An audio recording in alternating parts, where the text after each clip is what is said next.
Hello everyone, कैसे हैं आप लोग। आज हम बात करेंगे century metal recycling private limited के एकदम नए आईपीओ के बारे में। क्या रहेगा ये आईपीओ, क्या इसके एनालिसिस रहेंगे, कितने अप्स एंड डाउन्स रहेंगे, ये गेन करेगा नहीं करेगा लिस्ट होने के बाद, इस सब के बारे में थोड़ी बात करेंगे। बिना देरी के चलिए स्टार्ट करते हैं सीएमआर का नए आईपीओ के बारे में।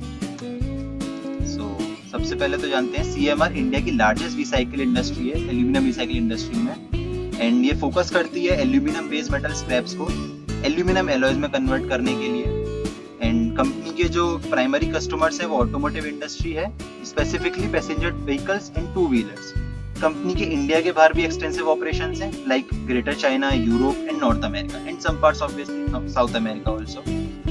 कंपनी के कुछ सीएमआर के बिजनेस और मैन्युफैक्चरिंग की फैसिलिटीज के बारे में बात कर लेते हैं। कंपनी के जो इनिशियल सप्लायर्स हैं उन्होंने 70% मार्केट शेयर कवर किया हुआ है एल्यूमिनियम रिसाइकिल इंडस्ट्री में। नेक्स्ट, कंपनी के इंडिया में टोटल 7 मैन्युफैक्चरिंग फैसिलिटीज हैं जो कि 50,000 मेगाटन पर ईयर की उनकी कंबाइंड एनुअल कैपेसिटी है। नेक्स्ट, कंपनी के कुछ टॉप कस्टमर्स की बात कर लेते हैं जो कि इसके मार्केट शेयर में टॉप कंट्रीब्यूटर्स हैं। सबसे पहला कंट्रीब्यूटर है Maruti Suzuki, then Toyota, then Yamaha, then Honda, Wabco and then Rockman. आपके नॉलेज के लिए बता दूं, ये सारी ऑटोमोबाइल इंडस्ट्रीज हैं।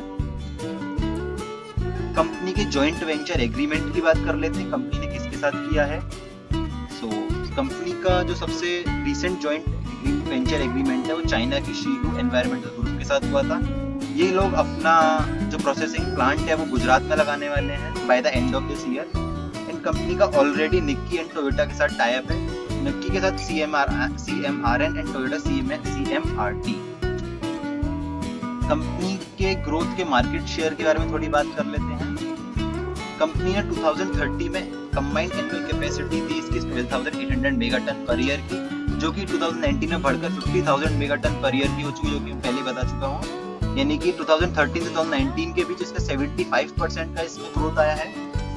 ये पॉइंट नोट करने वाला है। वैसे तो they have an overall market share of approx 22% in automotive segment, 22% automotive segment में इनका मार्केट शेयर है।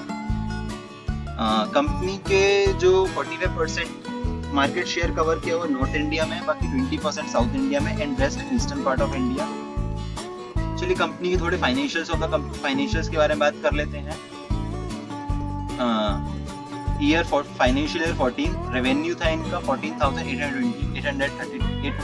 14,482 करोड़। इसका नेट प्रॉफिट था उस year 3.7%।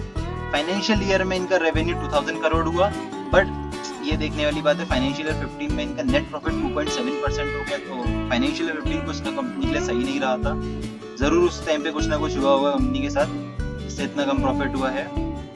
Next, financial year 16 company के लिए हालांकि पिछले साल से अच्छा रहा, 2300 के अप्रॉक्स करोड़ रेवेन्यू करोड़ में रहा था इसका, 0.3% इसका प्रॉफिट हुआ है। फाइनेंशियल ईयर 17 में कंपनी का अप्रॉक्स 2500 करोड़ का रेवेन्यू रहा है। इस ईयर में कंपनी को 71% का रेवेन्यू हुआ है, 71% का प्रॉफिट हुआ है, माफ कीजिएगा। फाइनेंशियल ईयर 18 में कंपनी का अप्रॉक्स 1800 करोड़ का रेवेन्यू रहा है, यहाँ के इसका नेट प्रॉफिट 70% का रहा है। सो ये भी अच्छा पॉइंट है। कंपनी को शेयर कैपिटल की बात कर लेते हैं तो कंपनी के पास ओवरऑल 45,000 करोड़ का शेयर कैपिटल है, जिसमें कंपनी का पेड अप कैपिटल 30,000 करोड़ का है। Listing and annual compliance details, date of last meeting company की 30 सितंबर को हुई थी। लेटेस्ट बैलेंस शीट ये थोड़ा काम का नहीं है। डेट ऑफ इनकॉर्पोरेशन 21 जुलाई 1994। इनको इनकॉर्पोरेशन का मतलब नहीं पता, उनको बता देता हूँ। इनकॉर्पोरेशन मतलब होता है कंपनी का फाउंडिंग डे।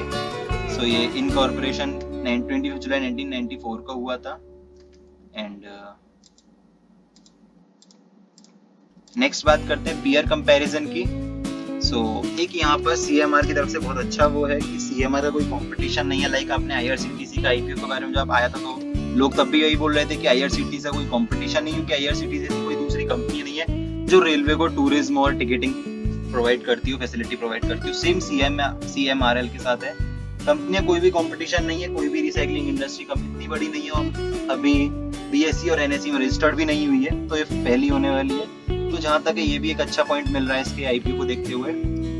कंपनी एक सिंगल कंपनी बनेगी, अगर रजिस्टर्ड हो गई तो स्टॉक मार्केट में, ये जाहिर सी बात है। और कंपनी का जो आईपीओ साइज अभी बताया जा रहा है वो 6700 करोड़ का बताया जा रहा है, इसमें कि कंपनी अपने 150 करोड़ फ्रेश शेयर्स लाएगी, और जो इसके एग्जिस्टिंग शेयर होल्डर्स हैं, यानी कि उन लोगों के शेयर जो कंपनी में पहले से जिन्होंने अपने शेयर इन्वेस्ट कर रखे हैं, 6.4 मिलियन शेयर्स उन लोगों को निकालने का भी मौका दे रही है कंपनी। नेक्स्ट, जो इसकी आईपीओ को लाने वाली है, पूरे इंडस्ट्रीज का नाम है आईसीआईसीआई सिक्योरिटीज, आपने सुना होगा। एडलवाइस फाइनेंशियल सर्विसेज, ये एशिया की सबसे लार्जेस्ट फाइनेंशियल सर्विस है, ये इसका आईपीओ लाने वाली है, तो कंपनी ने खर्चा तो अच्छा खासा किया है। तो अब आपको सब्सक्राइब करना चाहिए कि नहीं? देखिए, अगर आपको अपना शेयर जो है वो आपको लॉन्ग टर्म के लिए रखने हैं तो बहुत बड़ा ये ऐसे मेरी तरफ से कि अगर आप लॉन्ग टर्म में रखना चाहते हैं तो आप इसको जरूर सब्सक्राइब कीजिए। लिस्टिंग गेन पर डिपेंड करेगा। मान लीजिए अगर इसका आईपीओ 3 दिन तक आता है तो आप पहले दिन वेट करिए, रेस्पॉन्स देखिए कितना अच्छा आ रहा है मार्केट की तरफ से।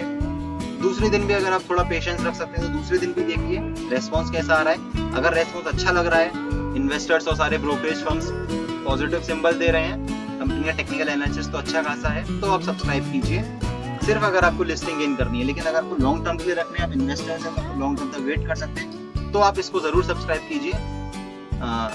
ये थोड़ा सा पॉइंट अच्छा है इसके लिए। और बाकी आपकी जो भी कोई प्रॉब्लम्स है अपनी कमेंट बॉक्स में बता सकते हैं, हम पर्सनली सबको आंसर करेंगे। Thank you and have a good day.